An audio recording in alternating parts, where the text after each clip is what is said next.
Comment ça va YouTube? Ceci est la troisième partie d'un enseignement à 4 parties, à 4 volets au sujet du baptême. Si tu n'as pas vu les 2 premières parties, je te recommande de voir les 2 premières parties afin de pouvoir comprendre pleinement cette vidéo. Sans ça, tu auras trop de difficultés à comprendre et à suivre le rythme. Donc, je te recommande de mettre pause et d'aller cliquer sur les 2 précédentes vidéos pour voir de quoi il s'agit concrètement. Sur ce, on peut commencer.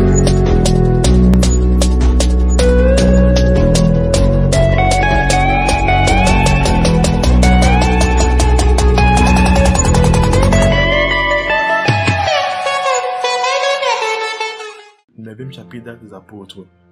Saul avait passé 3 jours sans manger ni boire. Quand Ananias vient le baptiser, les versets 17 et 18 nous disent qu'Ananias est arrivé à la maison, a prié pour que Saul retrouve la vue et l'a baptisé. Alors, Saul a eu quelque chose à manger et sa force lui est revenue. Il n'y a aucune mention dans ce récit qu'ils sont partis trouver une rivière où Saul pourrait être baptisé. Et j'ai du mal à croire qu'ils l'ont vraiment fait. Je ne pense pas qu'ils ont dit, bon, on va chercher une rivière. Non, on l'a baptisé à la maison. Autant là, s'il n'y a pas la rivière, papa, on ne peut pas t'immerger. Non, on va te frapper nous-mêmes. S'il n'y a pas la rivière, on ne peut pas t'immerger. On dit qu'on l'a baptisé à la maison. Je ne sais pas si tu vois un peu la cohérence. Continuons, c'est pas grave, continuons. Au 16e chapitre, Paul et Silas étant en prison, après un tremblement de terre, le geôlier et sa famille ont cru. Le verset 33 nous dit: à l'heure même, en pleine nuit, le gardien les prit avec lui et lava leurs blessures. Il fut baptisé aussitôt, lui et tous les siens. Il fut baptisé aussitôt, lui et tous les siens. Je veux que tu remarques une chose. Lorsqu'on parle de baptême par immersion, on mentionne toujours une rivière. Qu'il y avait une rivière qui était là, on est parti à l'épicerie. Il y a toujours mention d'une rivière. Mais dans les baptêmes-ci, on ne mentionne pas la rivière. Et on précise bien aussitôt. Donc c'est pas comme si ils ont dit, wow, c'est pas comme si déjà la prison à côté d'une rivière, ça n'a pas de sens.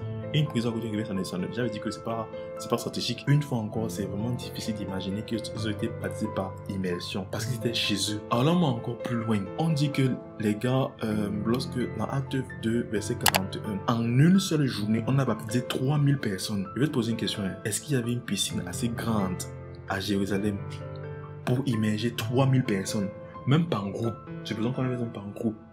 En une seule journée, on voit d'abord que les apôtres ont reçu le Saint-Esprit à 9h. Le temps qu'ils prient, prophétisent, machin. Ils devaient déjà être comme 12h. Le temps maintenant qu'ils fassent la prédication, ils devaient être un truc comme maintenant, peut-être 14h ou 15h. Maintenant, quand on dit qu'on baptise tout le monde, tu vois un peu. Et je rappelle que quand Moïse, il devait lutter contre Israël, il a levé ses mains. Moi, ses mains fatiguées. C'est là que Aaron et l'autre ont porté ses mains. On dit faire ça pour 3000 personnes. Il était 12. Tu vas immerger 3000 personnes. Et je continue à préciser, on n'a pas mentionné une seule fois une rivière. Que on les a tous immergés, on n'a pas mentionné ça. C'est normal pour quelqu'un qui se dit que baptiso signifie uniquement immerger, de penser qu'on les a immergés. Mais là, tout à l'heure, je t'ai fait comprendre que baptiso ne signifie pas uniquement immerger. Ça peut être laver, nettoyer, purifier et immerger. Souvent, quand on lit tout ça, et qu'on nous a inculqué que le seul sens du mot baptême c'est immerger, on est obligé de voir l'immersion dans tous ces récits. Si immerger était vraiment le seul sens du mot baptiso, je ne comprends pas comment les prophéties de Jean-Baptiste et de Jésus sur le baptême du Saint-Esprit ont été accomplies par le déversement de l'Esprit Saint le jour de la Pentecôte. Voyons un peu Marc 1, verset 8. Moi je vous ai baptisé d'eau, lui il baptisera du Saint-Esprit. C'est que Jean a baptisé d'eau, mais vous serez baptisés du Saint-Esprit dans peu de jours. Acte 2, 3. Il leur a apparu des langues séparées comme de feu, qui se posaient sur chacun d'eux. Mais c'est ici ce qui avait été prédit par le prophète Joël. Il arrivera dans les derniers jours, dit Dieu, que je répandrai mon esprit sur toute chair. Vos fils et vos filles prophétiseront, vos jeunes gens auront des visions, vos vieillards auront des songes, et dans ces jours-là, je répandrai mon esprit sur mes serviteurs et sur mes servantes et ils prophétiseront. C'est Joël 2, 28 à 29.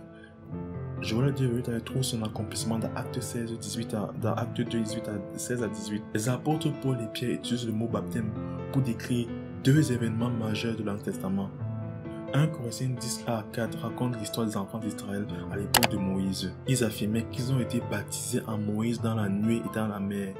Je doute sincèrement que Paul voulait dire qu'ils étaient immergés dans la mer Rouge. Les Égyptiens ont été immergés dans la mer Rouge. Et l'apôtre n'a pas dit une seule fois qu'ils étaient baptisés, mais il dit que nos pères ont tous été sous la nuée, qu'ils ont tous passé au travers de la mer. Le seul mot de baptême possible ici, c'était par la pluie qui tombe de la nuée. Et Psaume 77, le verset 18, nous parle de cela. Les versets 17 à 21 de Psaume 77 parlent de la traversée de la mer Rouge. On constate qu'il avait plu. Que lors de la traversée de la mer Rouge, il pleuvait. Il avait plu. Et là, on parlait d'un baptême. Et l'apôtre Paul l'utilise pour dire, utilise le terme baptiso pour dire ça. L'autre passage se trouve encore dans 1 Pierre 3, 21, où Pierre parle de ceux qui ont été sauvés dans l'âge. C'était là une image du baptême qui vous sauve maintenant. Celui qui ne consiste pas à laver les impuretés du corps, mais à demander à Dieu une conscience purifiée. Il vous sauve grâce à la résurrection de Jésus-Christ. Ici encore, ceux qui étaient dans l'arche ont été baptisés par la pluie, non pas immergés, tandis que ceux qui étaient en dehors de l'arche ont été immergés dans le déluge, sans être baptisés. Dans les deux références, les points essentiels est que certaines personnes ont tourné le dos à leur ancienne vie, à la corruption du monde. L'Égypte et le monde qui a péri dans les déluges sont des types de notre vie antérieure, dans le péché, la corruption de ce monde.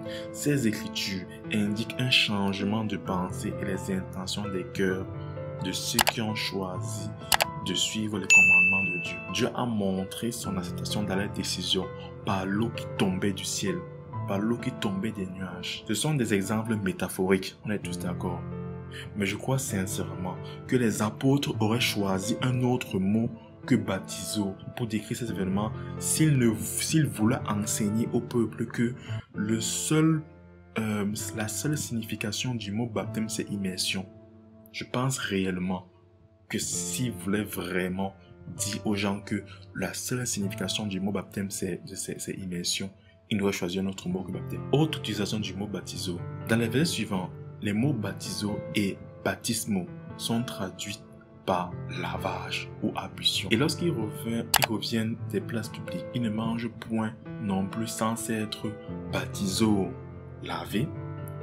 Il y a beaucoup d'autres choses qu'ils ont reçues pour les observer, comme le lavage qui est encore baptiso, comme de laver les coupes et les pots, les vaisseaux des reins et de lit, pendant lesquels on offre des dons, des sacrifices. Ils ne peuvent rendre parfait quant à la conscience celui qui fait le service uniquement par des viandes, des breuvages, des diverses ablutions, encore baptiso et des cérémonies charnelles imposées seulement jusqu'au temps du renouvellement. Jésus nous a enseigné qu'il faut naître de nouveau. En vérité, je te le dis, si un homme ne naît d'eau et d'esprit, il ne peut entrer dans le royaume de Dieu. Jean 3,5. Cette nouvelle naissance est un type de baptême, c'est-à-dire lavage du cœur, car nous sommes purifiés de nos péchés et le Saint-Esprit est déversé sur nous. Lorsque la bonté de Dieu, notre Sauveur, et son amour pour les hommes ont été manifestés, il nous a sauvés, non à cause des œuvres de justice que nous aurions faites, mais selon sa miséricorde par le bain de la régénération et le renouvellement du Saint-Esprit qu'il a répandu avec richesse sur nous, par Jésus-Christ notre Sauveur, afin que, justifiés par sa grâce, nous fussions héritiers de la vie éternelle selon notre espérance. Titre 3, 4 à 7. Quelques points intéressants. Des fois, j'entends des gens me dire, je sais que le baptême par immersion est le seul baptême parce que l'Esprit Saint m'a convaincu que le baptême par aspersion est le faux, donc il faut que je me refasse baptiser. Tu vois, un peu déjà, ok, il s'est baptisé une fois, mais par la suite, il se refait baptiser parce qu'il était, entre guillemets, convaincu par le Saint-Esprit. Je pense que souvent, on a une facilité à dire Dieu m'a dit, qui n'est pas une très bonne chose. Si tu remarques bien, dans ce genre de cas, ceux avec qui la personne marche, c'est-à-dire que